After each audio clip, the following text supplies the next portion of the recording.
Hey guys, welcome back to a new video class. Azir class আমি তোমালোকৰ লগত আলোচনা কৰিম ৰাউলাট আইন 1919 ৰ বিষয়ে। তোমালোকৰ HSLC এক্সামৰ লগতে তোমালোকৰ স্কুলৰ ইউনিট টেষ্ট, স্কুলৰ তোমালোকৰ হাফ ইয়াৰলি, স্কুলৰ এনুৱেল এই গোটেই কিটা এক্সামত তোমালোকৰ ৰাউলাট আইনৰ বিষয়ে লিখিবলৈ আহি থাকে শৰ্ট নোট। ইয়ানি কি সমুটকা লিখা বুলি যে তোমালোকৰ পৰীক্ষাত কেইটামান পইণ্ট দিয়ে, সেই তেনেকুৱা ধৰণৰ প্ৰশ্নত এনেকুৱা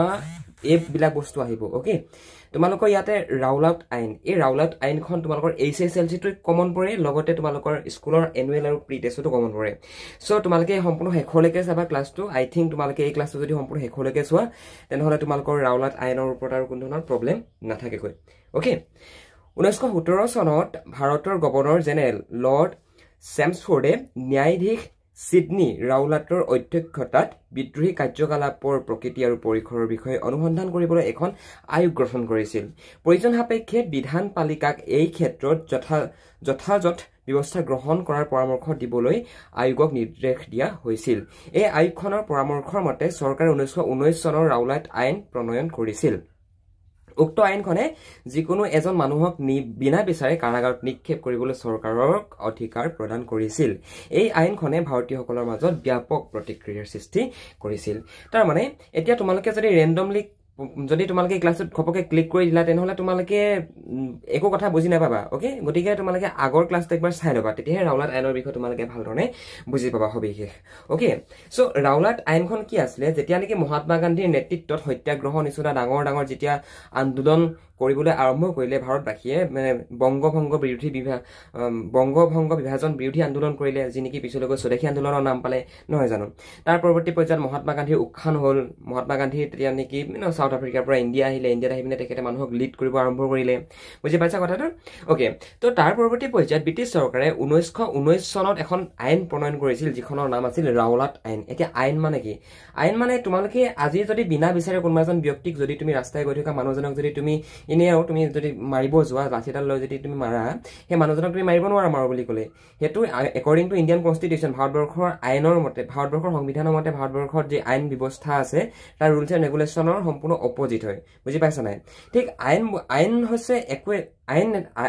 হচই ন আইন। আইন মানে কি? আইন মানে হৈছে ল।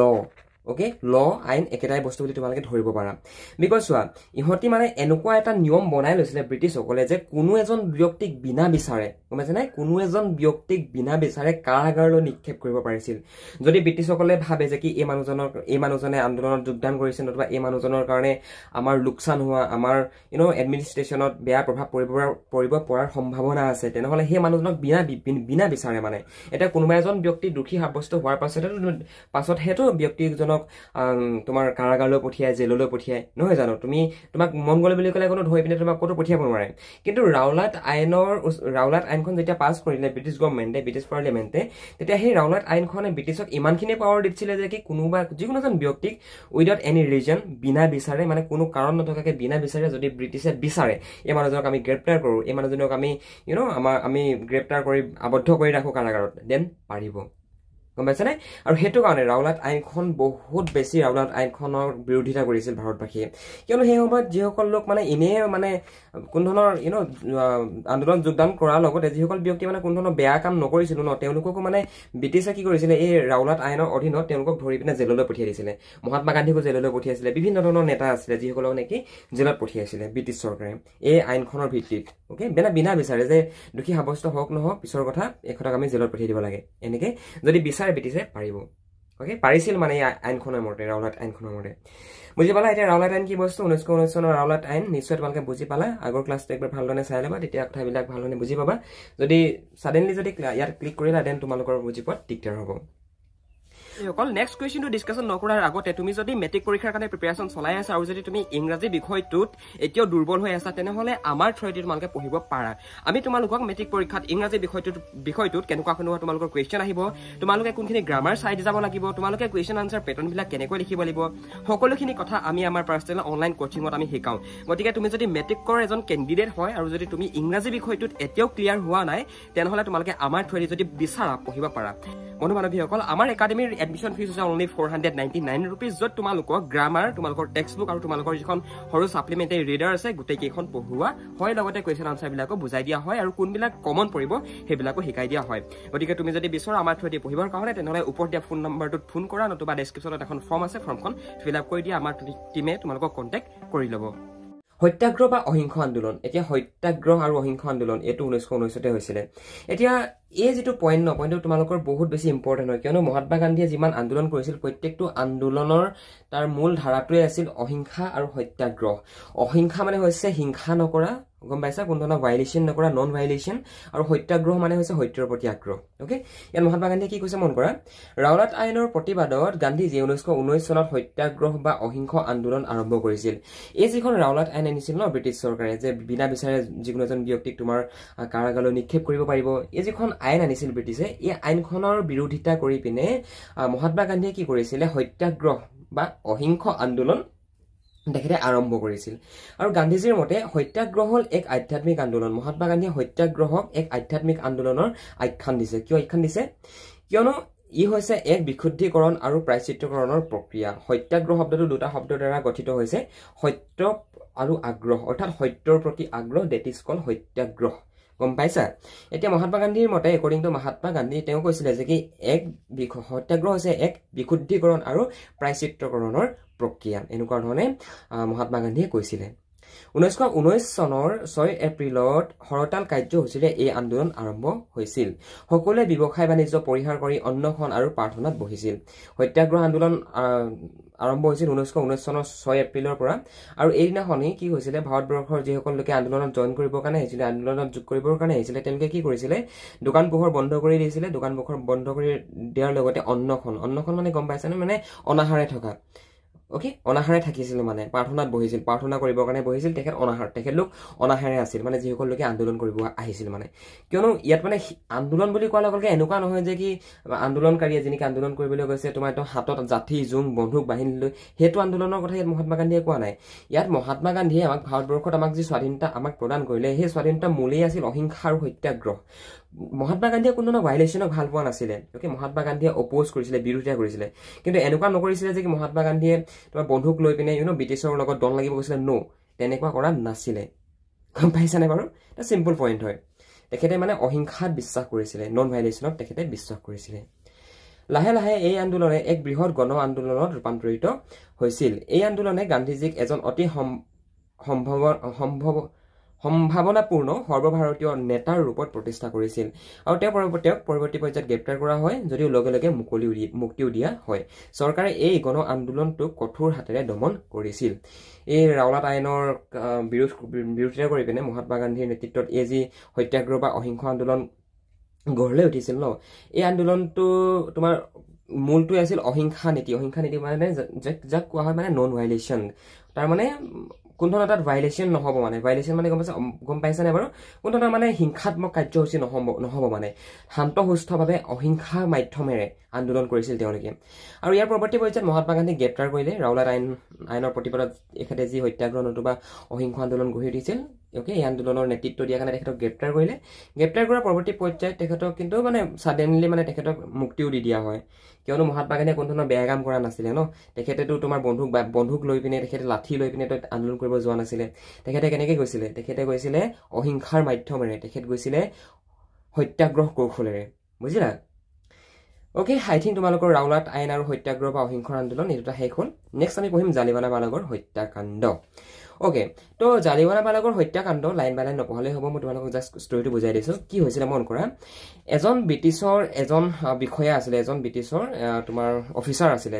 অ'কে, সামৰিক বিষয়া আছিলে। তেখেতৰ নাম আছিলে জেনেৰেল ডায়াৰ। অ'কে, এই জেনেৰেল ডায়াৰ কি কৰিছিলে জানা, পাঞ্জাৱৰ এডোখৰ ঠাই আছিলে, যিডোখৰ ঠাইৰ নাম হৈছে জালিৱানাবালাগ।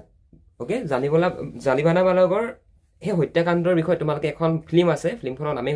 হৈছে জালিৱানাবালাগ এনেকৈ আছে। তোমালোকে ফিল্মখন একবাৰ চাই ল'বা। অ'কে, চ' পাঞ্জাৱৰ এই যি জালিৱানাবাগ, এই জালিৱানাবাগত কি কৰিছিলে, পাঞ্জাৱৰ এখন মিটিং বহিছিলে আৰু এই যিডোখৰ ঠাই ন জালিৱানাবাগ এইডোখৰত মানে এনেকুৱা আছিলে মন কৰা এটা সম্পূৰ্ণ চাৰিওফালে বেৰি থৈ দিয়া মানে এখন পথাৰ মানে কি এখন ফিল্ড আছিলে য'ত নেকি আন্দোলনকাৰীয়ে মিটিং কৰি আছিলে মিটিং মানে গম পাইছা আমাৰ যি ধৰণে তোমাৰ পলিটিকেল পাৰ্টি মিটিং হয় ন বিজেপি কংগ্ৰেছৰ মিটিং হয় জাষ্ট তোমালোকে বুজি পাবলৈ কথাটো মই কৈছো মিটিং হৈ আছিলে আৰু এই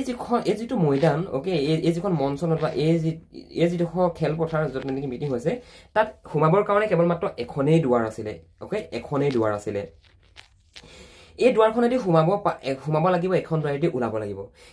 সেইটো সময়ত কি হৈছিলে জানা এই জেনেৰেল ডায়াৰৰ নেতৃত্বত কি হৈছিলে এই সভাত যিমান মানুহ আছিলে ন এই মানুহবিলাকক গুলি কৰি হত্যা কৰা হৈছিলে ব্ৰিটিছ প্ৰশাসনিক ব্ৰিটিছ বিষয়া জেনেৰেল ডায়াৰ সেই জেনেৰেল ডায়াৰৰ নেতৃত্বত কি হৈছিলে এই মানুহখিনি ইয়াত সোমাই গ'ল সোমোৱাৰ পিছতো ইয়াৰ পৰাতো ওলাবৰ কাৰণে কোনো ধৰণৰ জেগাই নাই ঠায়ে নাই যেনি সোমাইছে সেইফালে ওলাব লাগিব তাৰপৰা ব্ৰিটিছৰ যিসকল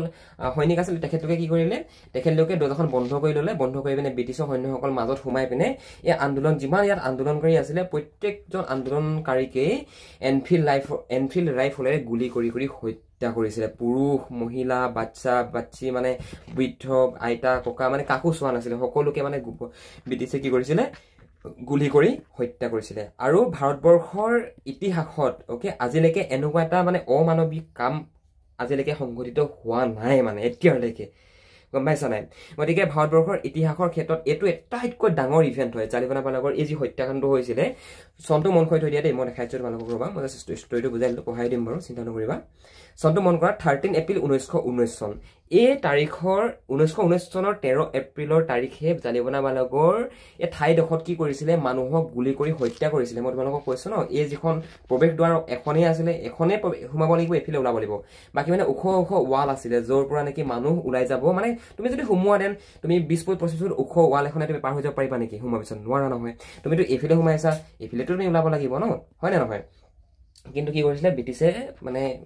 আমাৰ ইয়াত যিমান আন্দোলনকাৰী আছিলে বা যিসকলে মিটিং কৰি আছিলে তেখেতলোকক গুলি কৰি হত্যা কৰিছিলে বহুত বেছি মানে এইটো অমানৱীয় কাৰ্যকলাপ কাৰ্য বুলি ক'ব লাগিব এইটো আৰু কি কাৰণে কৰিলে কি কাৰণে নকৰিলে কিন্তু সেইটো এতিয়াও মানে এটা মিষ্ট্ৰি হৈ আছে যে কিয় জেনেৰেল ডায়াৰে গুলি চলাইছিলে তাত কোনে অৰ্ডাৰ দিছিলে অ'কে চ' এটা কথা গম পোৱা নাই বাৰু এই পইণ্টটো তোমালোকৰ পৰীক্ষাত ন প্ৰায় আহি থাকে কমন হয় এইটো মানে শৰ্ট নোট লিখিবৰ কাৰণে আহি থাকে গতিকে এইখিনি কথা তোমালোকে ইয়াত চাই ল'বা ষ্টৰিটো মই যিটো ক'লো নহয় ষ্টৰিটো মনত ৰখাই ল'বা আৰু অকণমান ইয়াতে চাবা বাকী তোমালোকৰ কাৰণে এটা কুৱেশ্যনো বনাই থৈ দিয়া আছে লাষ্টৰ ক্লাছত পাই যাবা তোমালোকে যে শৰ্ট নোট লিখা চমুটোকা লিখা জালিৱানাবাগৰ হত্যাকাণ্ড 13 এপ্ৰিল 1999 তোমালোকৰ তাত গোটেইখিনি বস্তু ধুনীয়াকৈ লিখা আছে এছএমএছ মিডিয়ামৰ খিনিৰ কাৰণে লিখা আছে ইংলিছ মিডিয়ামৰ খিনিৰ কাৰণে লিখা আছে ডোন্ট ৱৰি যদি তোমালোকে পোৱা নাই তেতিয়া আমালৈ টেক্সট মেছেজ এটা কৰি দিয়া হোৱাটছএপত আমি তোমালোকক প্ৰভাইড কৰি দিম জাষ্ট তোমালোকে গ্ৰুপত টেক্সট এটা কৰি দিয়া যে দাদা মই এইটো বস্তু পোৱা নাই আমাৰ টিমে তোমাক দি দিব কৈ দিবলৈ হ'লে কৈ দিব লিখি দিবলৈ হ'লে লিখি দিব বুজাই দিবলৈ হ'লে বুজাই দিব একো চিন্তা নকৰিবা অ'কে এতিয়া এইডোখৰতে এটা প্ৰশ্ন তোমালোকে লিখা যে কবিগুৰু ৰবীন্দ্ৰনাথ ঠাকুৰে ব্ৰিটিছ চৰকাৰে দিয়া নাইট উপাধি কিয় ত্যাগ কৰিছিল লিখা কবিগুৰু ৰবীন্দ্ৰনাথ ঠাকুৰে ব্ৰিটিছ চৰকাৰে দিয়া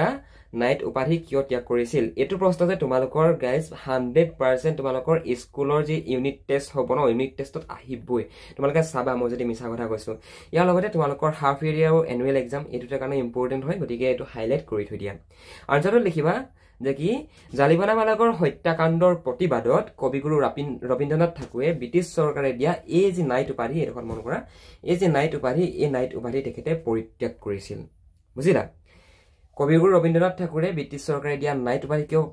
পৰিত্যাগ কৰিছিল কিয় ত্যাগ কৰিছিল কিয়নো জালিৱানাবাগৰ হত্যাকাণ্ডৰ প্ৰতিবাদত কবিগুৰু ৰবীন্দ্ৰনাথ ঠাকুৰে ব্ৰিটিছ চৰকাৰে তেওঁক প্ৰদান কৰা এই যে নাইট উপাধি এই নাইট উপাধি তেখেতে ত্যাগ কৰিছিল এতিয়া তোমালোকে যদি এনে চাওঁ বুলি ভাবা সেইটো সময়ত কোনো ধৰণৰ কেমেৰা নাছিলে কিন্তু তোমালোকে ইয়াতে এখন ফটো পাইছা এইফালে মন কৰা মই ৰাউণ্ড কৰি দিছোঁ এই ফটোখনৰ এনে মন কৰা ইয়াতে দেখিছা চবফালে ধোঁৱা হৈ আছে এইখিনি এইফালে তোমালোকে 1 ছেকেণ্ড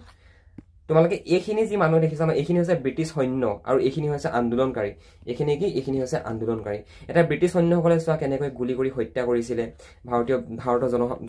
ভাৰতৰ এই আন্দোলনকাৰীসকলক আৰু মানে এনেকুৱা আছিলে এইফালৰ পৰা মানে এই যিডোখৰ ঠাইত মিটিংখন হৈছিলে এই যিডোখৰ ঠাইত সেইটো হেৰি হৈ আছিলে মানুহ গোট খাই পিনে তাত গেডাৰিং হৈ পিনে তাত মানুহে ডিছকাশ্যন কৰি আছিলে আন্দোলনৰ বিভিন্ন ধৰণৰ কথাবিলাক এইডোখৰৰ পৰা মানে ওলাই যাবৰ কাৰণে কোনো ধৰণৰ হেৰি নাছিলে মানে কোন ধৰণৰ মানে এক্সট্ৰা ৰাস্তা নাছিলে অকল এখন প্ৰৱেশ দুৱাৰে আছিলে সেইখন দুৱাৰে সোমাব লাগিব আৰু সেইখন দুৱাৰে ওলাব লাগিব কিন্তু সেই দুৱাৰখন যদি বন্ধ কৰি দিয়ে মানুহ কেনি যাব আবদ্ধ হৈ গ'ল এডোখৰ ঠাইত গম পাইছেনে বাৰু আৰু আবদ্ধ হৈ যায় পৰৱৰ্তী পৰ্যায়ত তাতে মানুহে গুলি কৰি কি কৰিলে আৰু ব্ৰিটিছ চলজাৰে মানুহক হত্যা কৰিলে আৰু হত্যা কৰাৰ লগতে জধে মধে লাঠি চালনা মানে গম পাইছা পুলিচ বিলাকৰ ওচৰত লাঠি থাকে ন ডাঙৰ এনেকুৱা জধে মধে সেই লাঠিবিলাক লৈ পিনে জধে মধে মানুহক মাৰিছিলে পিটিছিলে আৰু মাৰপিট কৰাৰ কাৰণে কি হৈছিলে গম পোৱাই আৰু মানুহবিলাক পংগু হৈছিলে প্ৰায় মানুহক ডাইৰেক্ট তাতে স্পট ডেথ হৈছিলে ডাইৰেক্ট গুলি কৰি মাৰিছিলে তো বিৰাট ইণ্টাৰেষ্টিং হয় ইণ্টাৰেষ্টিং মানে কি আমাৰ এইটো খুব এটা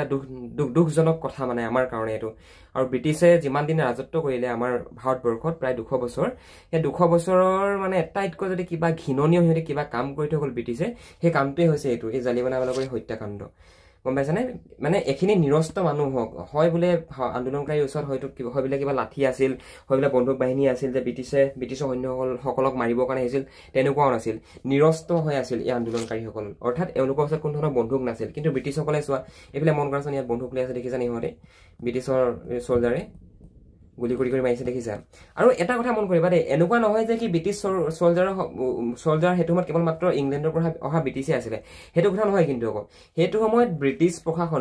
প্ৰশাসনত ব্ৰিটিছ এডমিনিষ্ট্ৰেশ্যনত বহু সংখ্যক চলজাৰ মানে গম পাইছে সেনা ভাৰতীয় সেনা আছিল ভাৰতীয় সেনাই মানে পইচাৰ কাৰণে মানে চেলাৰীৰ কাৰণে আৰু ব্ৰিটিছৰ লগত কাম কৰিছিল বুজিলা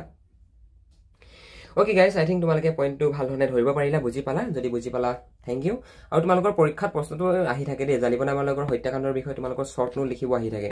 আৰু তোমালোকে লাঠি চালনা কথা লিখিব পাৰা তোমালোকে এইবিলাক লিখিব পাৰা একেখিনি কথাই তোমালোকক যিখিনি এক্সপ্লেইন কৰা গ'ল একেখিনি কথাই হয় ওকে I think তোমালোকে পইণ্টটো বুজি পালা নেক্সট আমি পঢ়িম খিলাফত আন্দোলন খুব বেছি ইম্পৰ্টেন্ট হয় এইটো পইণ্টটো তোমালোকৰ পৰীক্ষাত HSLC পাৰ্সপেক্টিভৰ পৰাও HSLC পৰা চোৱা তোমালোকে প্ৰি টেষ্টৰ পৰা চোৱা ইউনিট টেষ্টৰ ফালৰ পৰা চোৱা বহুত বেছি কমন প্ৰশ্ন হয় এইবিলাক তোমালোকক মই যিবিলাক দেখাই আছো ন যে এই আন্দোলন বিলাকৰ বিষয়ে কৈ আছো খিলাফত আন্দোলন জালিৱানাবালাবাগৰ হত্যাকাণ্ড অহিংস আন্দোলন সত্যাগ্ৰহ এইবিলাক তোমালোকৰ ভাবিছা নেকি বহুত বেছি কমন পৰে মানে পৰীক্ষাত সমুটুকা লিখিবলৈ আহি থাকে আৰু সমুটুকা যদি লিখিবলৈ পৰীক্ষাত আহে তেন তুমিতো লিখিব পাৰিব লাগিব যদি লিখিব নোৱাৰা তেনেহলে তোমালোকৰ 3 নম্বৰ 4 নম্বৰটো থাকি আহিব হয় না নহয় সো হেতু কাৰণে মেইন পইণ্টটো বুজি পাবলৈ চেষ্টা কৰি লবা আৰু যদি বুজি নোপোৱা দেন আকৌ এবাৰ ক্লাছটো চাই লবা একো লোকচান নাই তোমালোকে কথাখিনি শুনিলে তোমালোকে নিজে বুজি পাবা ওকে খিলাফত আন্দোলনটো মন কৰা প্ৰথম বিশ্বযুদ্ধত তুৰ্কীসকলৰ পৰাজয়ৰ ফলস্বৰূপে খালিফাৰ গুৰুত্ব একেবাৰে কমি গৈছিল প্ৰথম বিশ্বযুদ্ধত তুৰ্কীসকলৰ পৰাজয় হৈছিল তুৰ্কীসকল প্ৰথম বিশ্বযুদ্ধত হাৰিছিল এতিয়া মোগলসকল পাৰ্চী মানে মোগলসকলো হে তুৰ্কীয়ে হয় তুৰ্কী ফালৰ পৰাই আহা ওকে প্ৰথম বিশ্বযুদ্ধত ফাৰ্ষ্ট ৱৰ্ল্ড ৱাৰ পাছত কি হৈছিল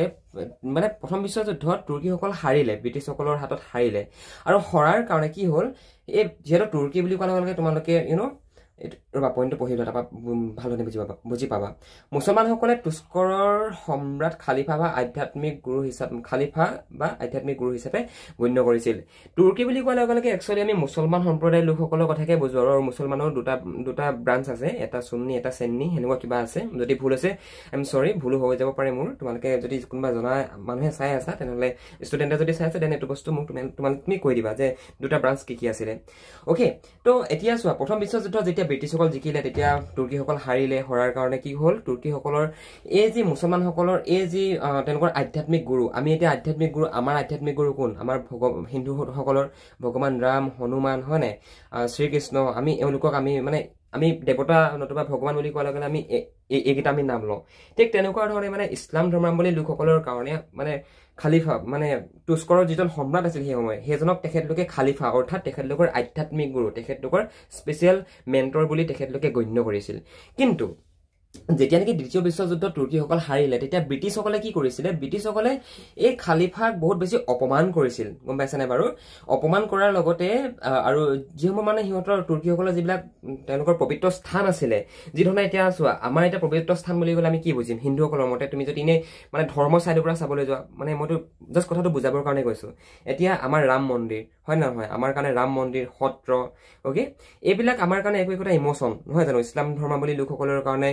তাজমহল পুৱা মক্কা তেওঁলোকৰ কাৰণে একো একোটা ইমোশন ধৰ্মীয় ইমোশন এতিয়া আমি বুদ্ধিষ্টসকলৰ ফালৰ পৰা যদি চাওঁ তেনেহলে বৌদ্ধ বিহাৰ বিলাক তেওঁলোকৰ কাৰণে একো একোটা হৈছে ইমোশন এতিয়া যেতিয়া নেকি খালিফাৰ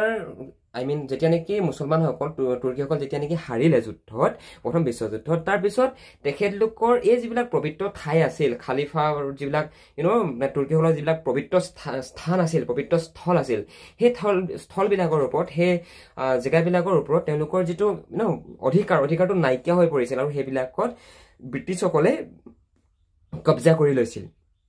গম পাইছা আৰু হেতু কাৰণে কি হৈছিলে তেওঁলোকৰ যিজন আধ্যাত্মিক গুৰু তেওঁলোকৰ যিজন খালিফা সেই খালিফাজন বহুত বেছি খালিফাজন অপমানিত হ'বলগীয়া হৈছিল ব্ৰিটিছৰ ওচৰত ওকে আৰু হেতু কাৰণে ভাৰতীয় মুছলমানসকলেও খালিফাৰ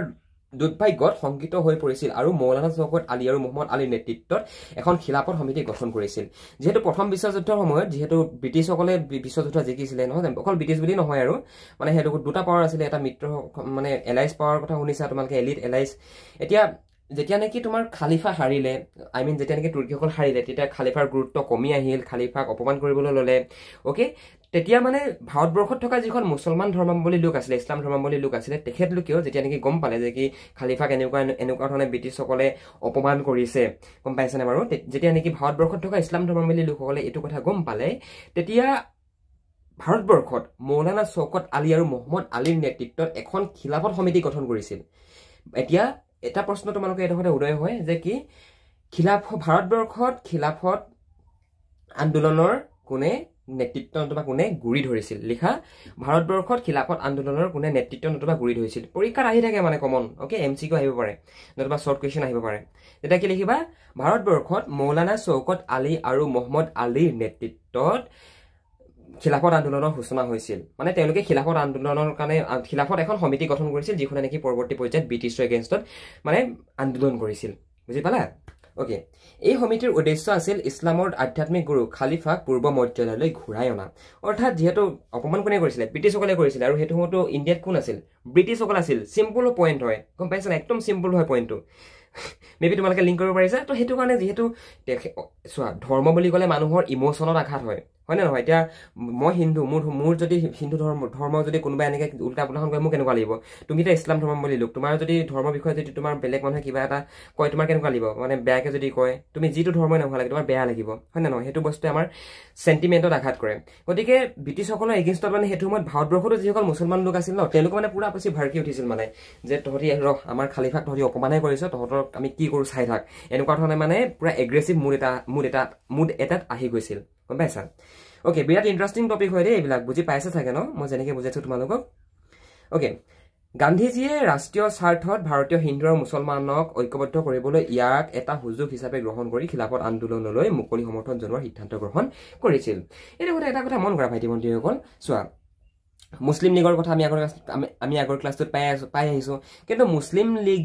বুলি কোৱাৰ লগে লগে সেইটো সময়ত কিন্তু সিমান এটা প্ৰভাৱ নাছিল কিন্তু দেই মুছলিম লীগৰ কিয় নাছিল মুছলিম লীগত মানে সেইটো সময়ত যিসকল আধ্যবন্ত লোক আছিল যিসকল আধ্যবন্ত মুছলমান লোক আছিল তেওঁলোকেহে জইন কৰিছিল যি নেকি ব্ৰিটিছসকলৰ পৰা সুযোগ সুবিধা পাইছিল কিন্তু জেনেৰেল যিখিনি ইছলাম ধৰ্মাৱলম্বী লোক আছিল তেখেতলোকৰ মানে মুছলিম লীগৰ লগত কোনো ৰিলেশ্যনেই নাছিল গম পাইছা নাই আৰু মহাত্মা গান্ধীয়ে মহাত্মা গান্ধীদেৱে তেতিয়াৰ পৰাই ভাৰতবৰ্ষত থকা প্ৰত্যেকটো ধৰ্মৰ লোকক একগোট কৰি ৰখাবলৈ তেখেতে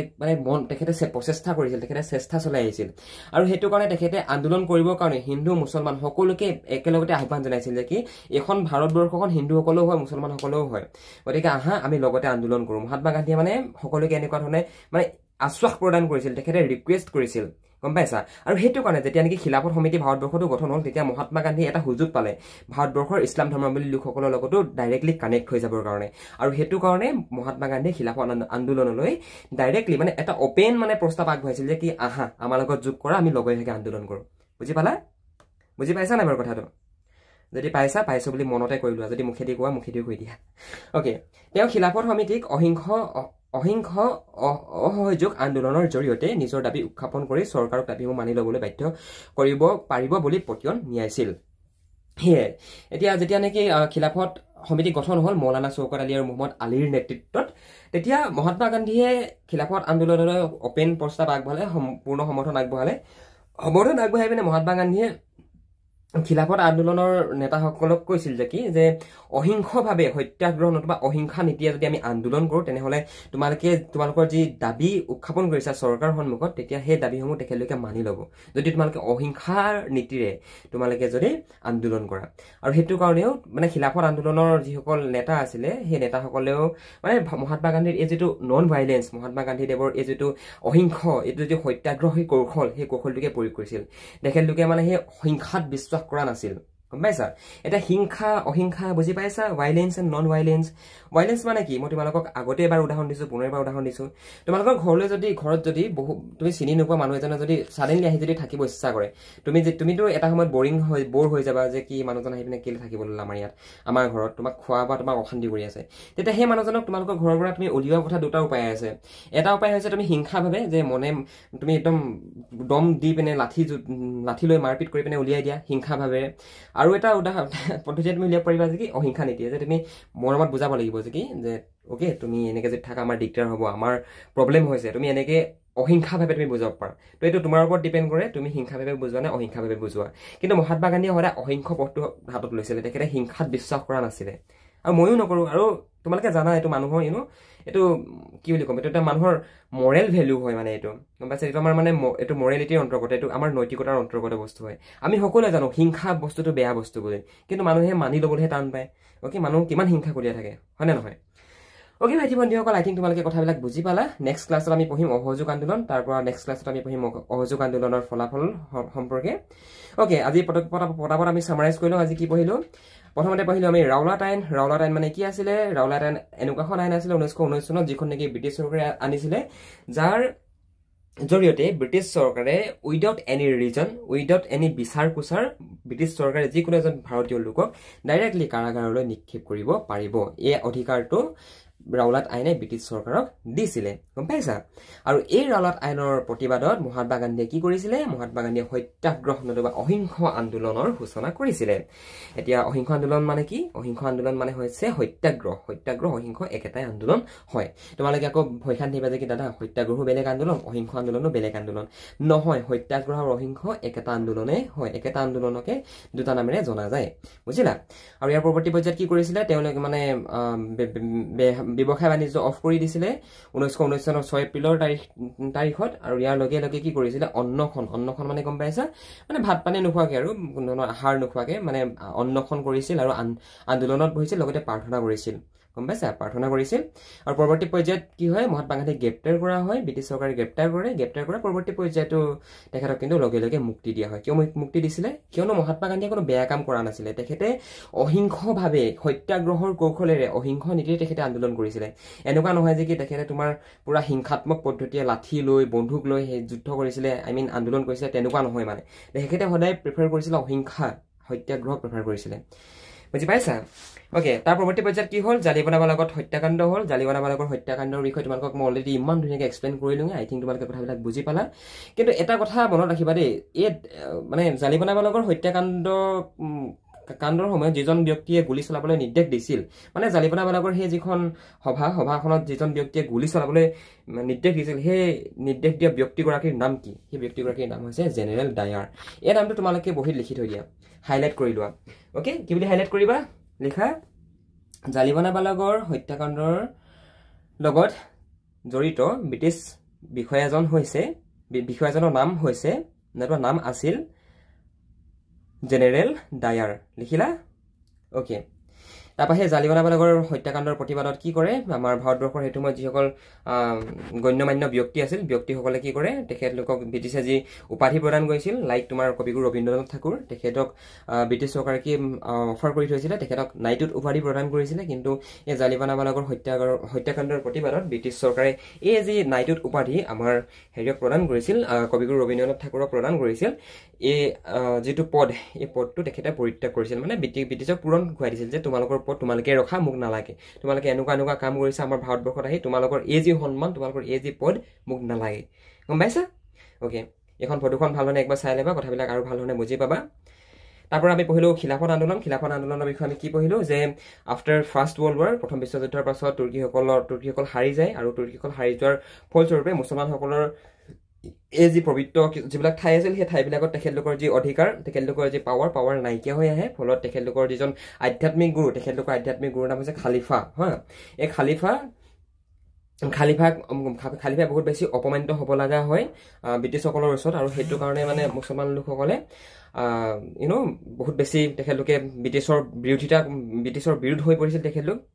ব্ৰিটিছৰ বিপক্ষে হৈ পৰিছিল আৰু সেইটো কাৰণে ভাৰতবৰ্ষতো সেইটো সময়ত যিসকল মুছলমান লোক আছিল মুছলমান লোকসকলে তেওঁলোকৰ আধ্যাত্মিক গুৰু খালিফাক অপমান কৰাৰ কাৰণে ভাৰতবৰ্ষতো ব্ৰিটিছৰ এগেইনষ্টত তোমাৰ আন্দোলন কৰিছিল মানে এখন সমিতি গঠন কৰিছিল সমিতিখনৰ নাম আছিলে খিলাফত সমিতি গম পাইছা আৰু সেই খিলাফত সমিতিখনৰ গঠনৰ মুখ্য ভূমিকা প্ৰদান লৈছিলে খিলাফত সমিতিৰ মৌলানা চৌকাত আলী আৰু মোহাম্মদ আলী এই দুইজন ব্যক্তিয়ে ভাৰতবৰ্ষত খিলাফত সমিতি গঠন কৰাৰ ক্ষেত্ৰত গুৰুত্বপূৰ্ণ ভূমিকা পালন কৰিছিলে আৰু ইয়াৰ পৰৱৰ্তী পৰ্যায়ত মহাত্মা গান্ধীয়েও সেই খিলাফত আন্দোলনক সমৰ্থন জনাইছিলে আৰু মহাত্মা গান্ধীয়ে কৈছিলে যে কি তোমালোকে আন্দোলন কৰা আমাৰ লগত আহা আমি লগতে আন্দোলন কৰোঁ ব্ৰিটিছৰ বিপক্ষে কিন্তু আমি আন্দোলনটো অহিংসাভাৱে কৰিম আৰু খিলাফত আন্দোলনৰ যিসকল নেতা আছিল যিসকল আন্দোলনকাৰী আছিলে তেখেতলোকে এইটো কথা মানে একচেপ্ট কৰি লৈছিলে মহাত্মা গান্ধীৰ এই যিটো অফাৰটো একচেপ্ট কৰি লৈছিল আৰু সকলো ভাৰতবাসীয়ে হিন্দু মুছলমান খ্ৰীষ্ট শিখ ইছাই মানে বৌদ্ধিষ্ট সকলো ভাষা ধৰ্ম কৃষ্টি সংস্কৃতি নিৰ্বিশেষে সকলো লোকে একগোট হৈ পিনে ব্ৰিটিছৰ বিপক্ষে কি কৰিছিলে আন্দোলন কৰিছিলে বুজি পালা সো আই থিংক কথাবিলাক ভাল হ'লে বুজি পালা যদি বুজি পালা thank you so much okay next ক্লাছত আমি পঢ়িম অসহযোগ আন্দোলন ওকে তোমালোকে ক্লাছবিলাক সম্পূৰ্ণ চাই যাবা দেই আধা ঘণ্টা হয় ক্লাছটো আধা ঘণ্টা ক্লাছটো যদি তোমালোকে সম্পূৰ্ণ চোৱা তোমালোকৰ নিজৰ উপকাৰ হ'ব অসহযোগ আন্দোলন পঢ়িম অসহযোগ আন্দোলনৰ সামৰণি পঢ়িম তাৰপৰা আমি সাইমন কমিশ্যন পঢ়িম আইন অমান্য আন্দোলন মানে এটা ক্লাছত আমি এটা সম্পূৰ্ণ তোমালোকৰ ইভেন্ট আমি শেষ কৰি নিম মানে গম পাইছা নাই আৰু তোমালোকৰ এই পাৰ্টিকুলাৰ লেচনটো তিনিটা ক্লাছ হ'ব